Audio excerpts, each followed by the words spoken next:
ازيكم عاملين ايه؟ يا رب تكونوا بخير دايما. في البداية خلونا نوصل الفيديو ده لأكبر عدد من اللايكات، واللي ما اشتركش يشترك ويفعل زر الجرس عشان يوصله كل جديد. النهاردة معانا ملخص الحلقة 19 من مسلسل زوجي زعيم مافيا، ويلا نبدأ الملخص. انتهت الحلقة اللي فاتت وإيمي اتخطفت، وإيزيكيل بيرن عليها تليفونها مقفول وبيكون قلقان عليها جدا. بعدها إيمي مع العصابة وواحد فيهم بيقول نقتلها، قال له لسه في حاجة هنعملها، وإيمي بتشوف إيزيكيل في الكام قدامهم. قالت هو بيمثل دلوقتي ولا ايه؟ واحد من العصابة قال لها انت مش خايفة مننا؟ قالت له انتم اللي مخبيين وشكم، يعني انتوا اللي خايفين. وضربها بالقلم. قالت له بتضربني ليه؟ عملت لك ايه؟ قال لها احنا من ياجي، انت مديونة لينا بحاجات كتير. بعدها بيكلموا ايزيكيل وايمي طمنته عليها، وواحد من العصابة قال له هتعمل اللي هنقول لك عليه، وجي واحد تاني قال انه زرع قنبلة وكده كده ايزيكيل هيموت مفيش مفر. وايمي قالت لهم موتوني انا بلاش هو. وبعدها بتشوف ايزيكيل والقنبلة بتنفجر واشارة الكام بتفصل، وقالوا لها جوزك مات والدور عليك يا ايمي.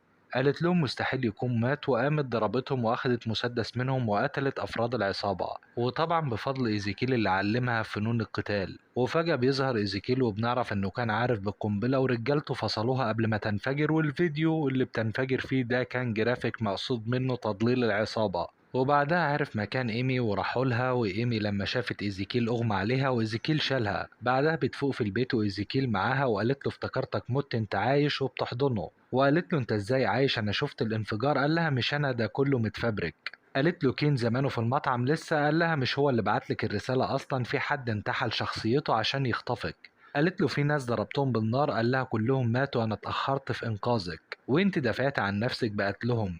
قالت له ما كنتش اقصد كده، لما افتكرت انك مت ما اعرفش عملت ايه. قال لها عارف، كان المفروض انا اللي اعمل كده مش انت، المفروض انا الشخص السيء. قالت له شكرا لاهتمامك بيا وحمايتي، انا زيك وعايز احمي اللي بحبهم، انا خايفة وهو انا دلوقتي شخص سيء، ما تسيبنيش ارجوك. قال لها ما فكرتش اسيبك الا لو انت عايزة تسيبيني. وتاني يوم ايمي عايزة تخرج، امها كلمتها ايزيكيل رد وقال لها عايزة اتكلم معاكي. بعدها بنكون في جنازة فينيس، وبنت عم ايمي وصاحبها زعلانين جدا، وبنت عمها قالت هو في ايه؟ الاول نيو دلوقتي فينيس، وكايلي جت وسالت بنت عمها عن ايمي، قالت لها مش عارفة اوصلها من امبارح وقلقانة عليها جدا. بعدها إليانا وصلت وإيزيكيل عرفها اللي حصل مع إيمي، وإنها قتلت اللي خطفوها وإنهم من ياجي. استغربت وقالت أنا عارفة طريقتهم مش كده. ادالها إيميل ووصل من ياجي لإيمي وخباه منها، وكان تهديد منهم. وإيزيكيل قال لها لسه معرفتهاش اللي حصل لفينيس وإنها معاهم. قالت له المفروض تعرف بخبر موتها لأنها صاحبتها، بس ما تعرفش الحقيقة كاملة.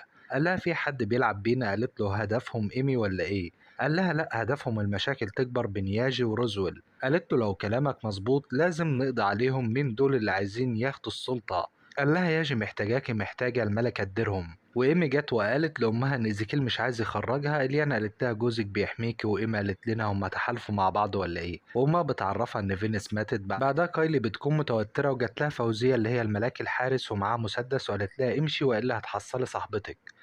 وكايلي بتهرب. بعدها جاكوب جه وقال لها بتعملي ايه هنا يا ملاك الحارس؟ قالت له انت بتعمل ايه انت هنا؟ قال لها مش المفروض تكوني بتحرسي ايمي؟ قالت له انت مالك؟ قال لها مهمتي اراقبك حتى عد النفس اللي بتتنفسيه. قالت له ولا في دماغي، انت عايز ايه مني؟ قال لها انت قاتله مأجوره. قالت له انت عرفت ازاي؟ قال لها كنت بختبرك بتستسلمي بسهوله. قالت له مش فاضيه للعب بتاعك. قال لها امك قاتله مأجوره لصالح ياجي، وانت هنا عشان تنفذي اخر اوامر امك. قالت له كل ده كدب. قال لها قلتلك انا عارف عنك كل حاجة. قالت له انت فهمتني غلط. قال لها خلاص وقت خلص، سلام يا ملاك الحارس، وبيمشي. بعدها فوزية بتروح لمديرة جامعة ايمي وقالت لها عرفت انك عايزة تعرضي على مجموعة روزويل نص اسهم الجامعة. قالت لها هم مش في دماغهم. فوزية قالت لها عرض عليهم تاني. قالت لها ده تضييع وقت. فوزية ادتها 200,000 وقالت لها خلي ايمي تدير الاجتماع. قالت لها هتنسق مع الإدارة وإنها مقربة من ايمي. وفوزية قالت لها المبلغ ده 30% من اللي هدفعهولك، هيوصلك الباقي لما ايمي تكون ممثلة الجامعة.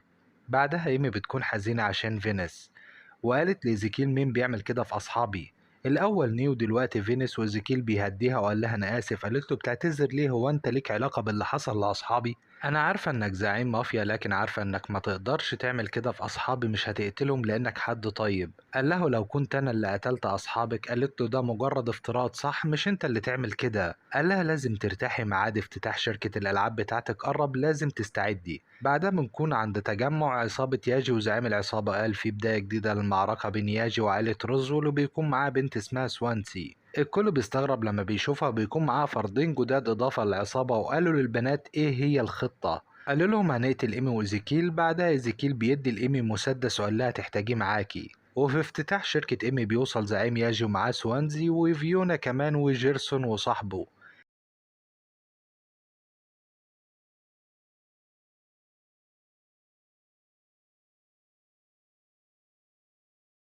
وكمان إليانا أم إيمي. وفي الآخر بتوصل إيمي وإيزيكيل وإيمي بتكون مبسوطة جدا.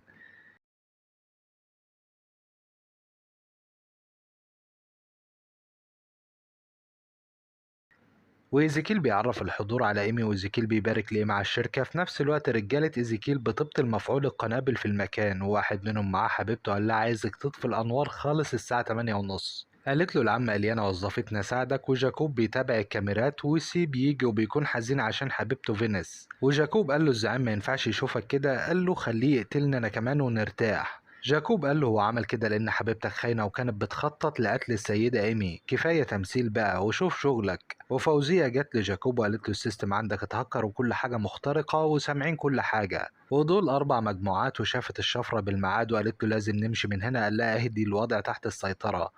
قالت له اهدى ازاي ومنظمات مافيا مختلفة موجودة هنا ومنعرفش خططهم. قال لها اهدي وظيفتك حماية ايمي ما تقلقيش. ايزيكيل عارف بيعمل ايه. هيعملوا افتتاح شركة الالعاب ليه لو كانت السيدة ايمي في خطر. وبيجي ناس ملثمين لكن جاكوب وفوزية سيطروا. وواحد منهم اعترف انهم من ياجي. بعدها فوزية وجاكوب افترقوا عن بعض وقالت له حافظ على حياتك. قال لها هحاول. وبنات عصابة ياجي بيكون معاهم أسلحة قنص. ورجالة إيزيكيل بيعرفوا إنهم فصلوا القنبلة. وإيزيكيل قال لهم ياجي مش عدونا هنا، إحنا عايزين نكشف العدو. وبنات ياجي شافوا قناصين تانيين وعرفوا إنهم مش لوحدهم، معاهم أسلحة قنص هنا. والعصابة التانية بيكونوا مركزين مع إيمي وإيزيكيل. وهنا بيخلص ملخص الحلقة 19 من مسلسل زوجي زعيم مافيا. مستني رأيكم عن الحلقة في التعليقات. ولو عجبكم الفيديو ما تنسوش تضغطوا لايك. ولو مش مشتركين في القناة من فضلكم اشتركوا وفعلوا زر الجرس عشان يوصلكوا كل جديد. وسلام.